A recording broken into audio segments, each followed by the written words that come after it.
Hi, this is the first episode, and I didn't script too much. I didn't want to overplan and overthink because I want to emphasize that this is not a place for perfection, but quite the opposite, actually. I want this to be a safe, sacred, very real, very raw place for women to find some insights, some stories, information that help them become their most authentic, true self again. So, welcome here. My name is Emese Kelemen, and this is the sacred journey, the journey of the woman who holds, who can actually hold space first and foremost for herself, and only after for others. Um, I just wanted to first introduce myself and tell you a tiny bit about my background. Why did I finally force myself and kicked myself in front of the camera to finally record this episode? Recently, I've been working with a lot of beautiful, compassionate, sensitive, empathic women who are the sweetest, the kindest people I've ever met. And they really try to juggle all the chores and expectations, all the roles that women supposed to play, and all the burdens we're supposed to carry. And when I did healing session with them, I was talking to them, and I realized realized how important it is to share our stories and just comfort each other and ourselves sometimes, that it's okay. It is okay that I am here now. It's okay that I cannot accomplish more. It is all good if we have all the best intention and the love in our heart. That's good enough. And it's okay to feel overwhelmed. It's okay to feel that you are not enough. So I just wanted uh, extra assuring, reassuring, safe little place for my beloved tribe to get together and talk about topics that are needs to be talked about. Otherwise, we just have these misbeliefs that women have to be perfect, and if we don't pursue perfection, then we are failures. So that's why I'm not aiming for perfection anymore. I used to, believe me, for a very long time, and it almost cost me my life, my child's life. So I don't recommend that path. Always trying to aim for perfection and please others to anyone. So if you are here and if you are listening to this, you are welcome. I'm happy that you are a woman who finally, can stand up for herself and say that, no, enough with this crazy crap. I want to live my authentic life, no matter how messy, no matter how raw, no matter how imperfect it is. So, welcome again. And as I said, my name is Emese Kelemen. I am originally Hungarian, hence the Eastern European accent. I live in the US currently with my family, and my family is a very important part of my journey, obviously, and of my life. But let's just go back a couple, not a couple of years, actually a whole decade, where my journey began on the pilgrimage of the El Camino de Santiago, or the Way of Saint James in Spain. And that pilgrimage, that sacred homecoming to myself, so to speak, changed my life. Finally, I could step slowly, not very abruptly, but very slowly and gradually. Finally, I could step back step back to my own path and started to walk it with more consciousness and more presence than I did before. And on this pilgrimage where I went when I was totally lost in life, totally overworked, underappreciated, underpaid, exhausted, didn't feel love, didn't feel good enough. So this is the place, this was the place that I embarked on this journey from. So when I actually went on this journey from this space and place and state of mind, I wasn't looking for a relationship at all. I was single in my 20s, late 20s, but I met my wonderful husband on this journey. And I really resisted to this relationship first. I absolutely didn't want to get involved with anybody. I got tired of being disappointed and in myself, mainly, in the woman who I am in relationships. And then I said that, okay, what if I always just worked from my old schemas and point of views, and what if I can just put on my new pairs of glasses of joy and new fresh possibilities and look at this situation with fresh eyes. And I did. I let it go. So that's why going on a pilgrimage or even traveling a lot, going abroad, getting taken out from your own environment that you are used to, it can be so helpful because you can look at things with fresh eyes and kind of dismantle all your own illusions. And that's what I did. And that's where my real personal transformation and growth, well, not really began because it began longer ago, but where it kind of aligned.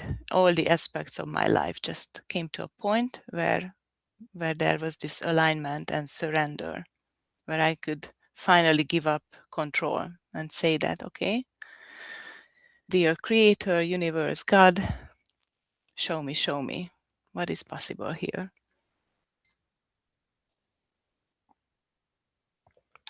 So that's how it started, and with every step, even that I took literally on this Camino, on the pilgrimage, and then after I went home to my old life, every step since then has been more conscious and more aligned with who I am. I used to work as a medical doctor like a decade ago, before my oldest son was born. And I really felt always this calling to be a healer, to help others. I really think it was a good decision, and that was is my life purpose to help people. But then my son was born 10 years ago, actually, and nothing went how I planned or how we planned with my husband. He had my child, my son had a lot of medical issues. His survival was at stake after my emergency C-section. We were in the NICU for a long time. And it took a lot of prayer and a lot of mercy that he could stay here with us, and that he could grow and develop and become better and better and happier every day. And he was born blind. So he's legally blind, and my whole world shifted from becoming a old-fashioned Western medicine primary care physician, absolutely overworked, but having a job, having a career, having an identity, to shift to kind of not being able to having any job other than being a mother and a full-time caregiver to a special needs baby, and to become the mother of a beautiful blind little boy. And you can imagine that my whole life just shifted again. The first time was the Camino, a big wake-up call, and then the birth of my child. And the reason I'm telling this, because we like to think, especially these days with the social media, that, oh, everybody else is so put together, everybody else's life is so good and glamorous, or at least easier, more simple. Nowadays is probably the simplicity is the new glamour that most people are aiming for. But we tend to envy others, and we don't see that everybody has a huge backpack. Again, a Camino analogy. You carry a lot of lot of unnecessary stuff, and then you realize on the way that you can throw out half of it, and what is it that you really need. And life is like that. We try to build an image, a beautiful, shiny, glittery, unicorny, beautiful image to show to the world. And then if we start talking to each other on a deeper level, we realize that, oh crap, everybody has their own stuff. And life is hard, but very beautiful at the same time if we learn from the challenges and try to overcome them. So I just wanted to share this. It's my story. I couldn't talk about this for a good 8-9 years. I was just frozen in trauma and having PTSD about my birth and the challenges with my son, fearing for him. And then I started to write it down in a journal. And actually, I started to share it recently on Facebook with the world, which makes me more vulnerable and being out there. And that helps me with the processing. And I just wanted to share. Maybe you feel like it's time to let something go, at least start something to heal with speaking about it, or just acknowledging that, yeah, there are stories like that out there. I'm not the only one. I'm not alone. That was a huge one for me when I realized, when I started to talk to these beautiful women I mentioned, mainly women, beautiful people. I met beautiful men too, but I work mainly with women, and I have a beautiful tribe here in Ohio where I live. And I started to realize that, yeah, I'm not alone. Everybody has a story. So don't feel alone. And I encourage you to start journaling as a beautiful healing practice, or start sharing, maybe start a beautiful women's circle. And yeah, uh, that's very important. And one of the other important things I started to talk about, just somewhere I got lost again, that I used to be this perfectionist, and I wanted to be super smart, knowing everything. It's impossible. Even in the medical field, that causes the most frustration to a lot of doctors, that they pretend to be perfect and they know they are not. I saw a lot of my old classmates doing that and heading down a not very good path. So that's never, obviously, in certain positions, it's hard to be vulnerable. You cannot always do that. But for me, I guess I got lucky that I couldn't go back to pretend or to have a very tough job where I sometimes more overburdened than it's healthy. And I could just focus on being a mother. And with that journey taught me so much about Now I'm a mama bear, so to speak, but I used to be such a fragile. Outside, I look like a tough girl. A lot of times I was even rude, a lot of times as a coping mechanism, but inside I was so fragile, so weak. I couldn't set boundaries. And I think that's one of the things that most beautiful, empathic women are struggling with, setting boundaries and first tending to our own needs before we can tend to other people's needs.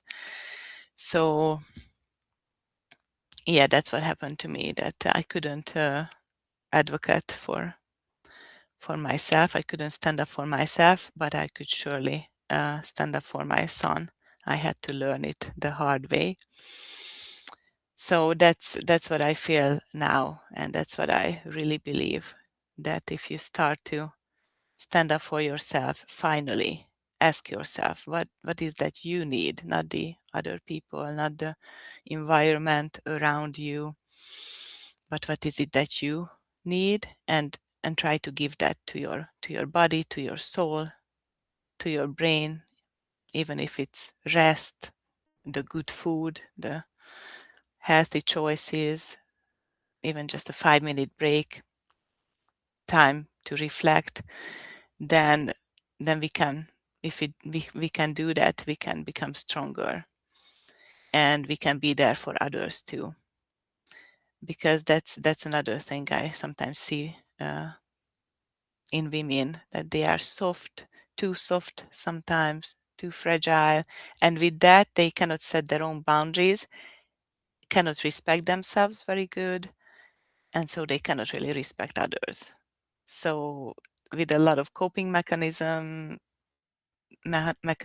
their relationships are not that honest, not that sincere. They are